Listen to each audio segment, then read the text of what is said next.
política, religiosa, quando eu saio da vida religiosa, que eu já fui freira, né? Saí da vida religiosa, vim morar em Cariacica e Padre Gabriel foi que me acolheu, né?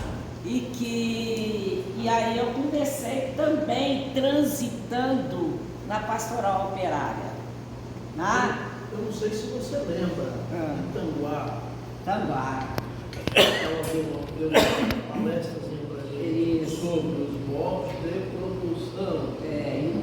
Não, a Elza já passou muito na minha vida, né? Elza e o Agildo, né?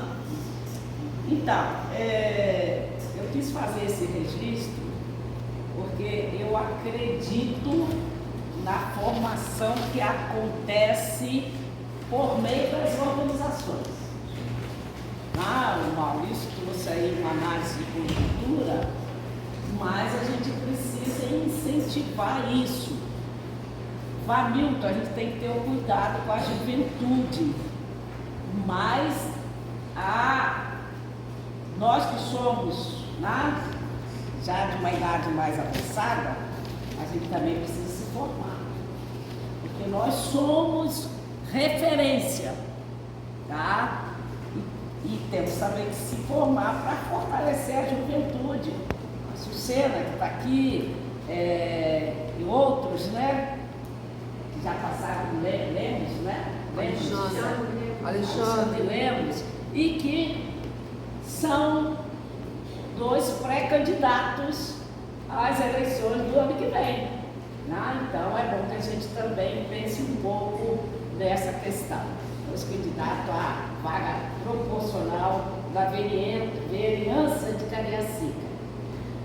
Olha, o Maurício vem falar de análise de conjuntura, mas ele fala de uma conjuntura econômica e que nós devemos se apropriar desta conjuntura que ele muito bem colocou aqui, né? Saber o que é PEC 95, saber o que é teste de arcabouço, né? Arcabouço até difícil da gente falar, né? Saber que Lula tem que ter como viver nessa conjuntura com o Congresso tão adverso, né? Tudo isso a gente precisa saber. O tema que me colocaram foi um tema que não pode estar descolado dessa realidade conjuntural que o Maurício trouxe aqui. E que muitas vezes nós, porque a igreja, aí eu digo de um lugar que eu estive, nunca priorizou para nos formar, que é a questão sair da economia da classe e também discutir a questão de raça, a questão de gênero. As nossas relações, elas não acontecem somente na economia, ela acontece também nessa relação de gênero. Nós não temos na humanidade um único gênero.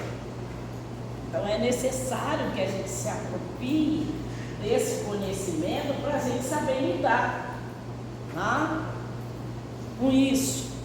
Quantas vezes nós que discutimos muito bem a política no seu aspecto econômico, né, e a gente tem uma dificuldade de tratar da questão racial, do negro, do índio, que foram, na realidade brasileira, colocados numa situação de muito inferior. E nós sabemos que esse projeto de inferiorização dos negros e do índio é um projeto para beneficiar uma outra etnia. Mas a gente tem que saber disso, analisar isso com tranquilidade, sem disputa entre nós. Por que eu estou falando entre nós? Porque aqui nessa sala eu tenho negros e brancos. E a gente tem que analisar isso. Ah, quantos homens que estão aqui me ouvindo e que às vezes agem com o gênero, com a esposa, com a filha, né, de forma desqualificada. Então a gente também tem os homens do nosso campo, tem que saber que eles foram ensinados, foram formados para desqualificar o gênero feminino. E nós, mulheres, que somos mães e irmãs, tias, muitas vezes nós reproduzimos isso. Mas o poder patriarcal, o homem tem o poder patriarcal que tem, porque nós mulheres também, porque não tínhamos formação e não temos formação, nós permitimos nos nossos dia a dia, na nossa convivência, que isso aconteça dentro da nossa casa.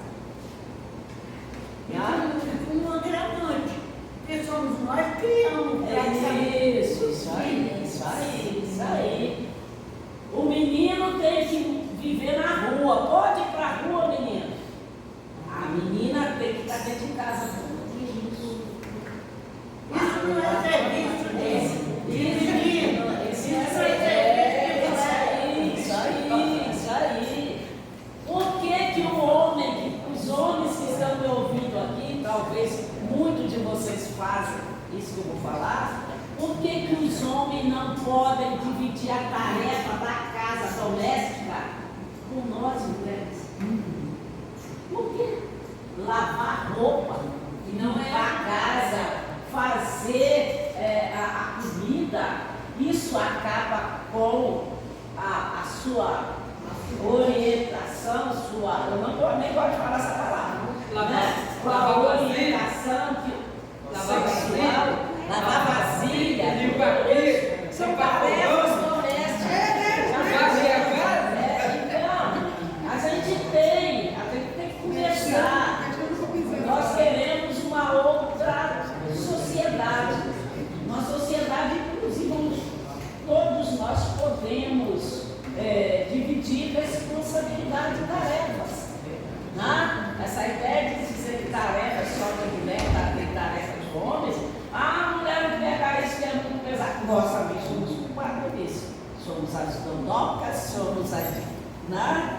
São as meigas, são as frágeis, e às vezes a gente deixa de fazer determinada tarefa e fazendo essa tarefa, e dando esse poder para o homem. Então, esse tema que a Emiliana e o pessoal da organização me pediu para conversar com vocês, e eu quero dialogar, tá? Não quero estar aqui só teorizando, filosofando, né, Maurício?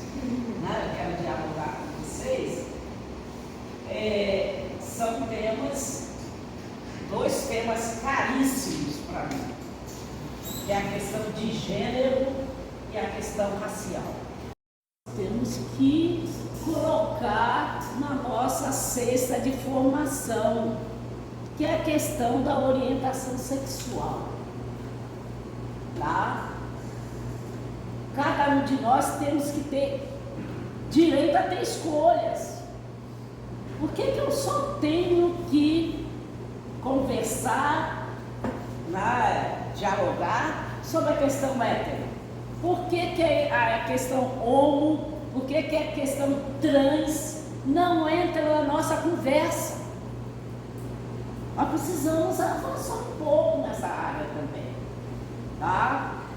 Eu ontem passei um vídeo de uma deputada federal do PSOL, né? Érica Rio. Gente, vocês precisam ouvir. Uma mulher trans, negra, viveu na rua, está no grupo do Fórum das Mulheres. Eu assisti, me orientei, me formei, foi mais um aprendizado, que para mim também é um conhecimento que eu estou procurando me apropriar agora, Agora, nós precisamos também ser formados nesse sentido. Tá? Então, eu queria colocar isso. A questão religiosa.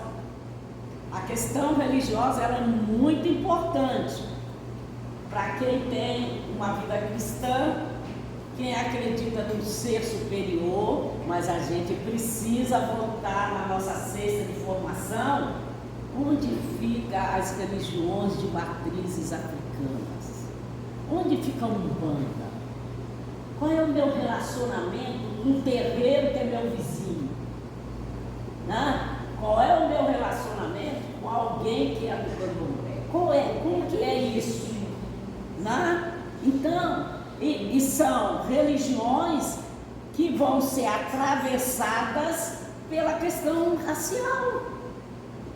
Né? Então, a gente precisa fazer essas leituras.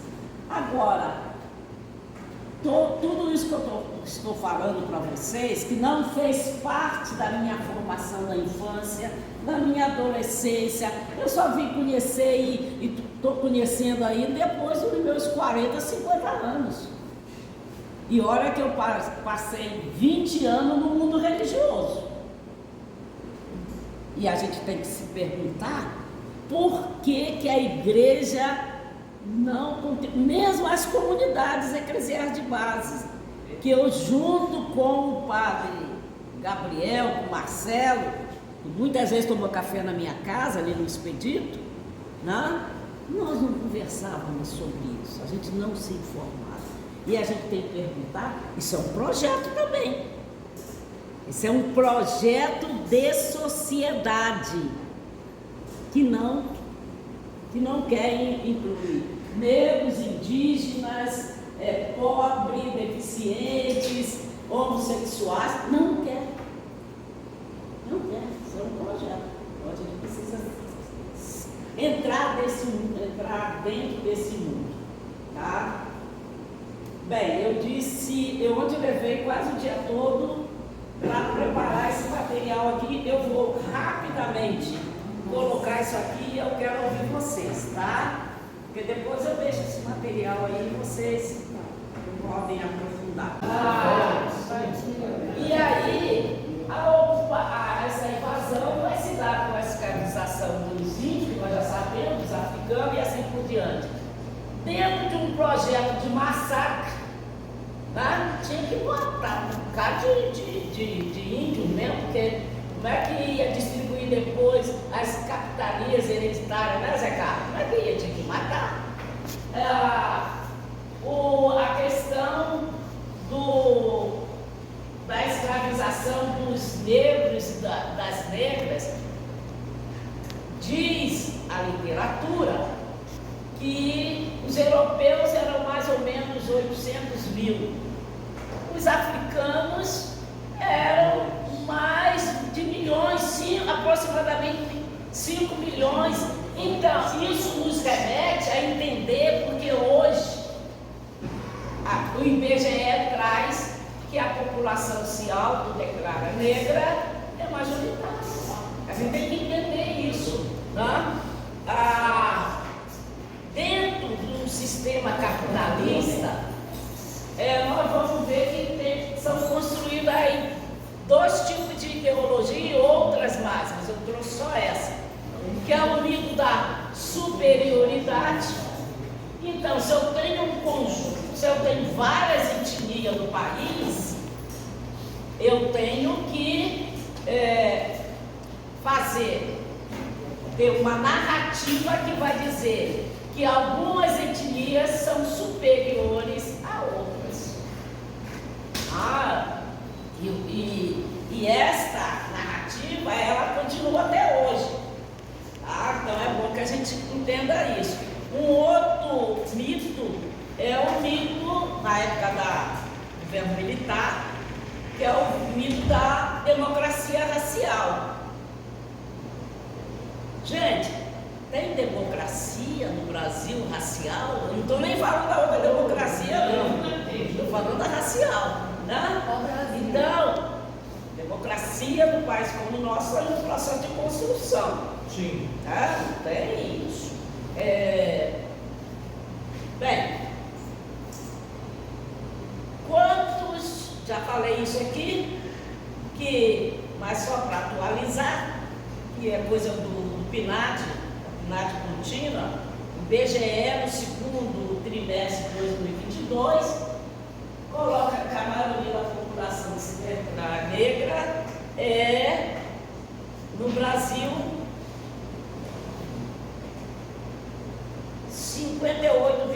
55,8, entendendo pardos e pretos. Né? Então, se eu vou fazer um censo aqui nessa sala, eu diria que São Branco é a minoria que está aqui nessa sala. É mesmo. Aqui nessa sala. Tá? Então, e desta quantidade, no Espírito Santo, nesse IBGE que o Bolsonaro fez aí, mandou fazer, que nem queria fazer, né? Aponta que somos 63% da população. Tá? E a gente pergunta assim, aí, se negros e negras são a maioria, é a maioria da população, qual é a situação social, econômica dessas etnias? O pior possível, né? Então, a gente tem que pensar nisso, né? É a maioria e muito quantitativa em número, mas em questões sociais, né? As questões econômicas, de conjuntura que nós acabamos de assistir, não está aí. Tá? Bem, eu trouxe algumas narrativas, tem outras, vocês poderão até dizer para mim outras aí, para manter a questão de gênero do jeito que nós muitas vezes estamos. Dama delicada e do lado. A mulher do Michel Temer. Né? Né? Mulher de cama e mesa. Quem é que já ouviu isso? A questão de mulher. Tanto fogão. Tá? Então, gente, tem mulher meiga. Coisa meiga, delicada. Tá? Mulher frágil. Não vou pegar essa cadeira, esse cônjuge. Não pega não, você é frágil, não aguenta. Então, a gente tem essa educação de reforçar o papel de inferiorização, de inferioridade de nós mulheres, que está até hoje, quando a gente cria os nossos filhos, as nossas filhas e netos. Na ferramenta aí, ó, 93, de 93. Isso aqui estava tem uma canção. Homem que é homem não chora. Faz o quê? Bate mulher? Isso. Né? Assassina a mulher. Estupro. Né? Estupra a mulher. E tem esse sentido popular.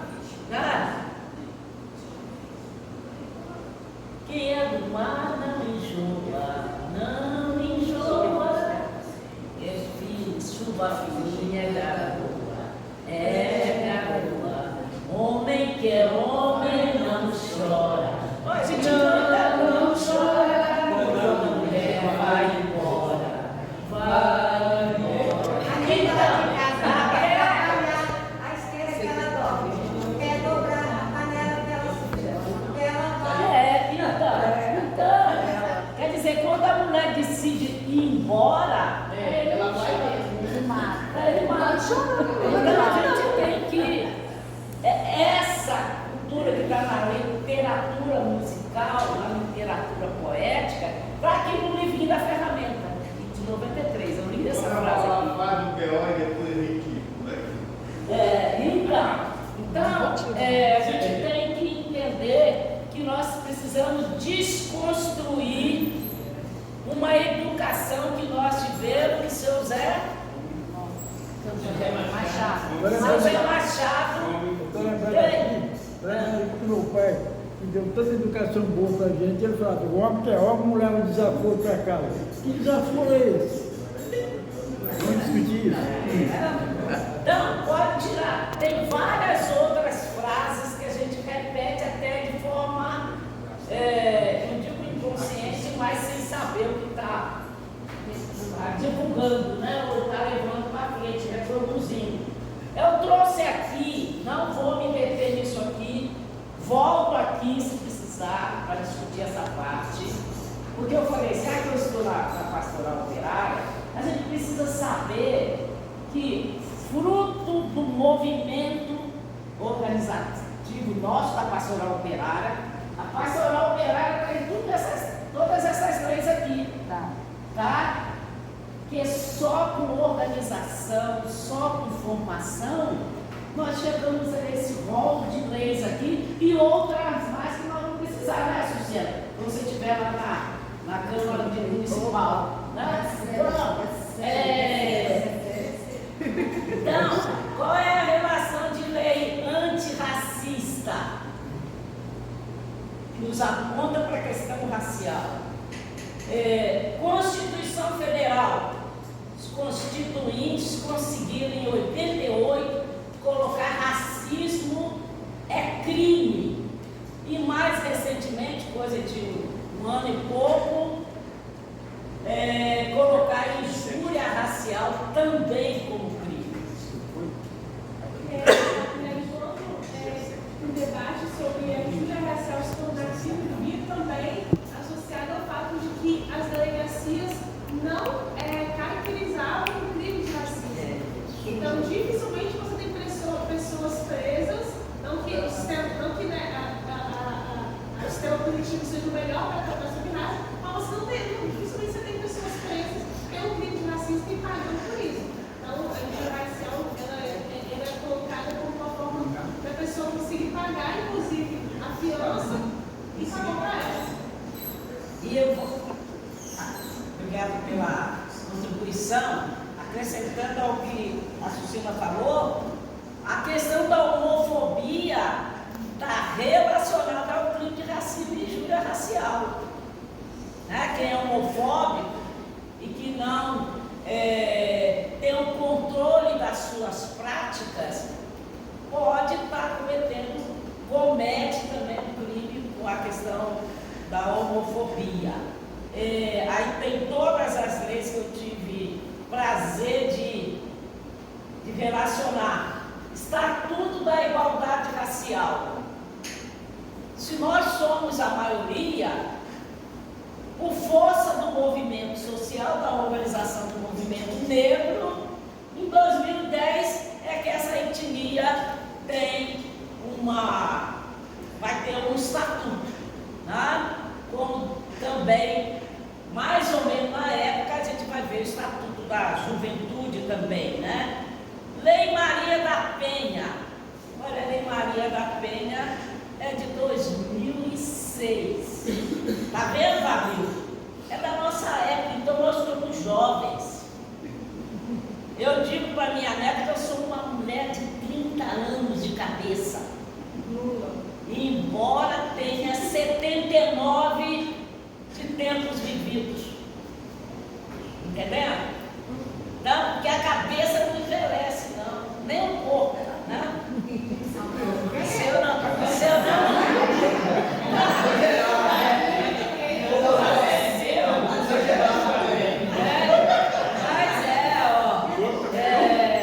Então, a Lei Maria da Penha é de 2006. E fez 20 anos agora, né? 20. Teve um tempo bem grande. 17 anos. Lei do feminicídio, para conter o ódio, a raiva dos homens que gostam de matar mulheres, muitas vezes mulheres que em algum tempo da vida têm amor, né? É de 2015. Vejam como que nós temos que se apossar desse conhecimento para avançar um pouco. Lei de cota no ensino superior, Maurício falou aqui, fizeram aí um vídeo para saber quantos negros e negras tinha na universidade. Essa lei é de 2012. Eu lembro, todos nós aqui, muitos aqui sabem disso, que quando a gente estava lá tentando forçar a porta da subreitoria, né, amor? Da pró-reitoria.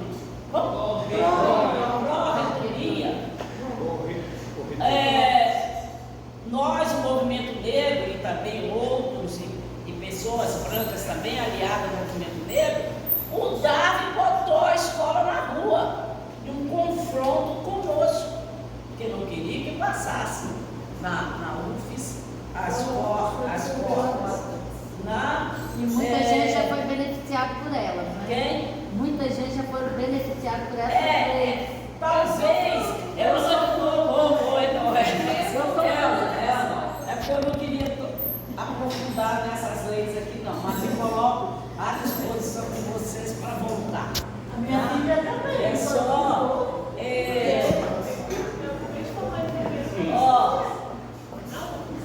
lei de cotas para negros em cargos comissionados. Essa lei é recente, agora de 2023, dada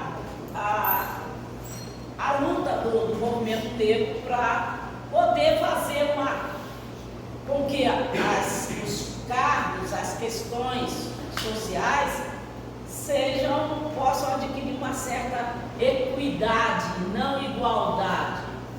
Equidade é questão de justiça. Então, aqui, esta lei diz respeito à minha função de professora, da Elza, de outra aqui, da Gorete também, né? Da Gorete. Gorete? Isso. Eu sou Kátia, mas a minha tia é Gorete. Então, é a Lei 10.639 de 2003, 2008, que trata da gente entender,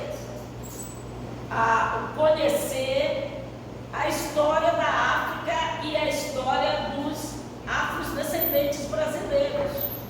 Aqui, Mas aí entra também nos partidos políticos, aquela parte que tem que ser para as mulheres. eu vou chegar lá nas mulheres.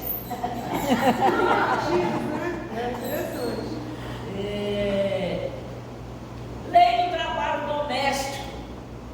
Olha, gente, essa questão da lei do trabalho doméstico é da Constituição de 88, Varildo. E ela só foi regulamentada em 2015, criando a confusão, a reação violenta da elite brasileira. Tá? Então, precisamos.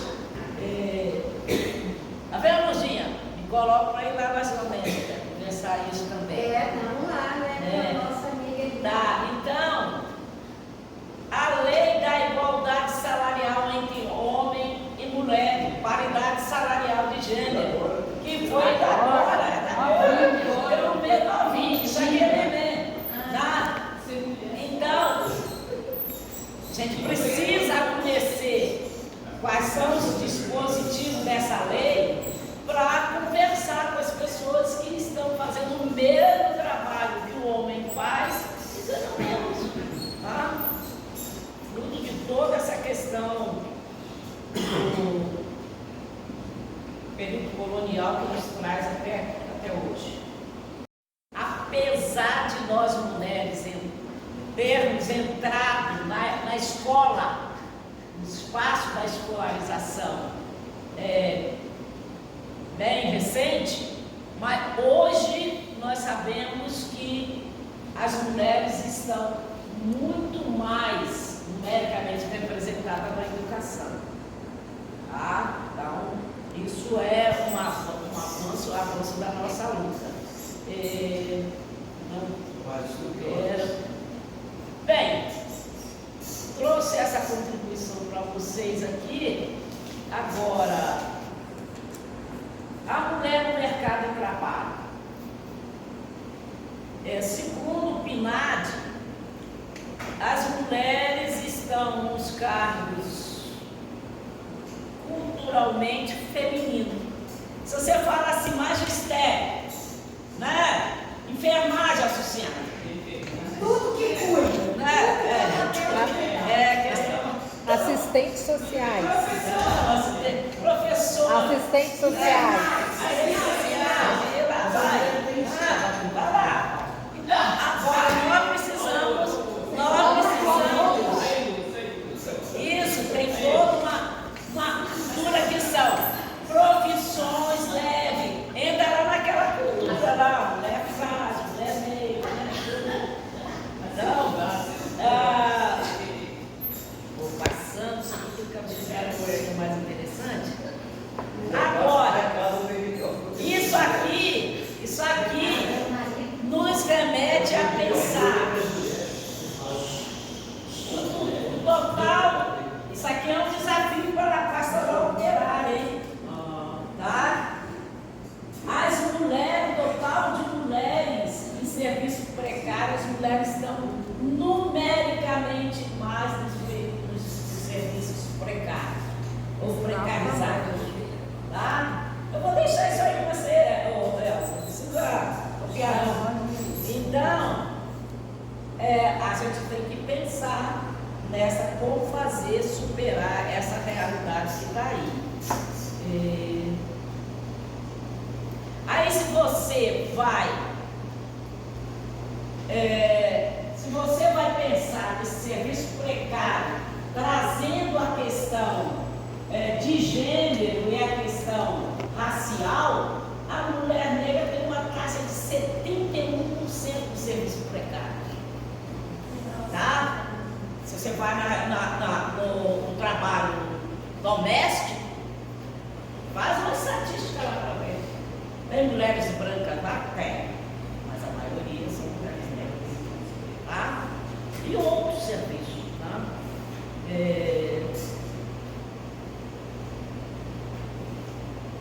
Bem, nós temos, nem tudo é ruim, né, gente? A organização faz avançar, né? Também. Nós temos avançado, nós mulheres, em outros cargos de liderança, e aqui eu quero fazer um registro. A primeira mulher eleita foi qual? No Brasil, presidente? Mulher eleita, mulher no Brasil. Presidente. Dilma. Presidente. Presidenta. Dilma. Não, mas eu quero, porque nós estamos falando de questão de gênero. Tá? Ela está correta. Uma das mulheres primeiras a serem eleitas no Brasil, da nossa geração, nós vamos ter que tiveram outras antes. Foi Benedita. Que gata, com 80 e poucos anos. Tá? Então, a Dilma foi impeachmentada, foi caçada, inventaram um crime que não existiu. Então, a coisa em 15 dias, a regional da primeira região, TRF da primeira região, anulou o processo de Dilma. Dilma não cometeu um crime. Agora isso, gente, nem precisa dizer. Quem acreditou naquela história toda. E aí o que acontece? Tem um grupo de políticos mais progressistas que já entraram com um projeto de lei para rever, anular também lá no Congresso. Não é que a Dilma vai voltar a ser presidente, mas ela tem que ser, né, a população tem que saber disso, tem que saber disso.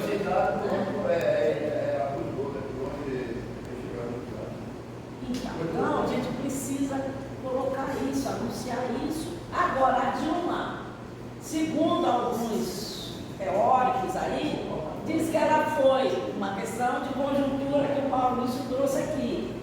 O pré-sal foi um dos motivos que levou ao golpe contra a Dilma. Agora, não foi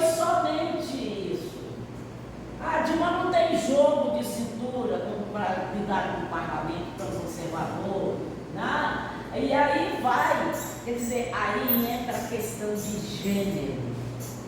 A Dilma, houve contra a Dilma também a desqualificação de nós mulheres, chamado de misoginia. Tá? Então, precisa saber disso também. Bem, mas nós mulheres já chegamos aí a empreendedoras, juízas, doutores e vamos. Bem, com isso tudo, pesa sobre nós uma dupla jornada. Nós falávamos aqui das tarefas domésticas que devem ser divididas entre homens e mulheres no início, né? No entanto, a maioria das mulheres saem de casa às 5h30, vão trabalhar, volta 6, 7 horas da noite, né? Enfrentam o ônibus, tudo isso nós sabemos e até já vivemos. E, no entanto, a gente tem que chegar em casa, lavar roupa, cozinhar, né? Preparar o pratinho e dar para ele aqui. Então, a vida, na verdade, nós mulheres queremos cada vez mais nos emancipar. Tá? Agora, a gente precisa dividir essas tarefas. As organizadoras aí, mas de respeito ao gênero.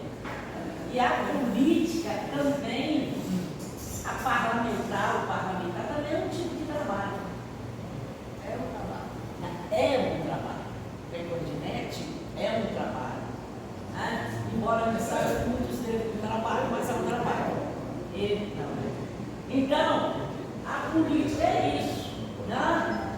Nós de 500 e poucos parlamentares que temos, nós temos um pouquinho assim de nós mulheres lá, tá? E a gente tem a oportunidade de trabalhar isso, hein? Olha assim, não tem nem um cadinho. Não tem nem um cadinho. Nem um cadinho. Então, para a gente lembrar da história, antes de Getúlio Vargas tornar o voto feminino legítimo, tinha uma mulher lá do Rio Grande do Norte que ela tirou de eleitor e foi votar. Né? E logo depois vai ser eleita. Né? Só que ela era do grupo do agronegócio, né? O agropop. Então, teve uma lei, e essa lei é de 32. Tá? Nós mulheres que estamos aqui. Daí porque hoje em Cariacica tem os partidos mais progressistas, tem vagas, né, Miriana? Só que as mulheres não querem se candidatar, a não ser a Lucena, né? A não ser tem uma outra, quem? Cida, que está buscando mais. Só então, essa questão das mulheres atuarem na política partidária e parlamentar, ela tem que avançar entre nós mulheres, gente. Isso é tópico também da pastoral operária. Tá?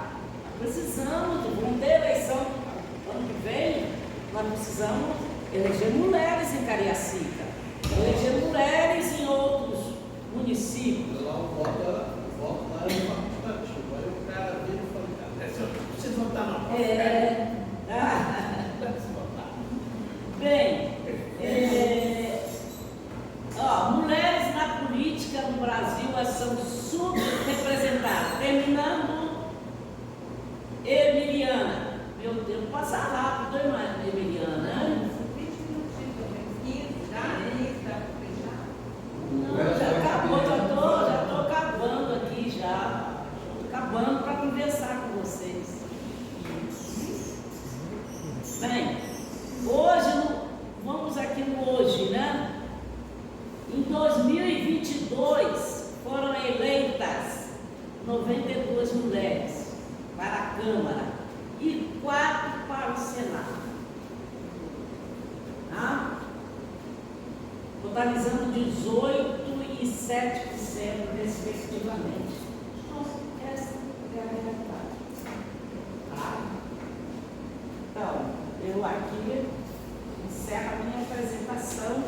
quero ouvir vocês, né, sobre o que ficou, o que vocês querem perguntar. Camilo, eu acho que é só mais uma talvez, né?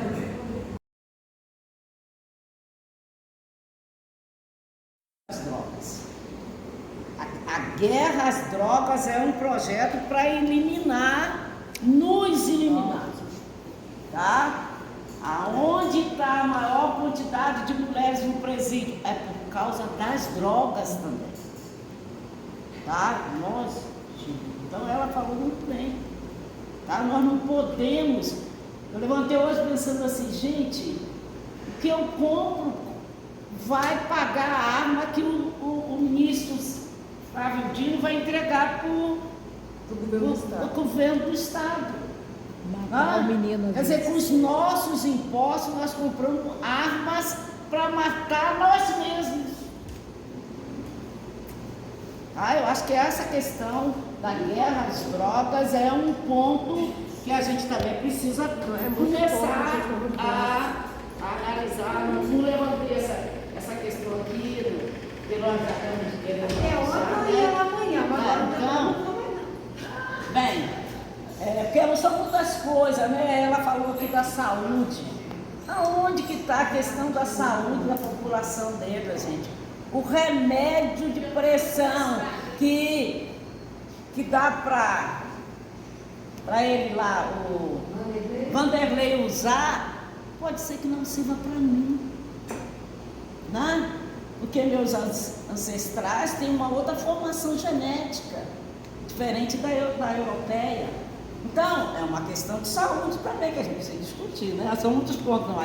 No mais, muito obrigada. Tá?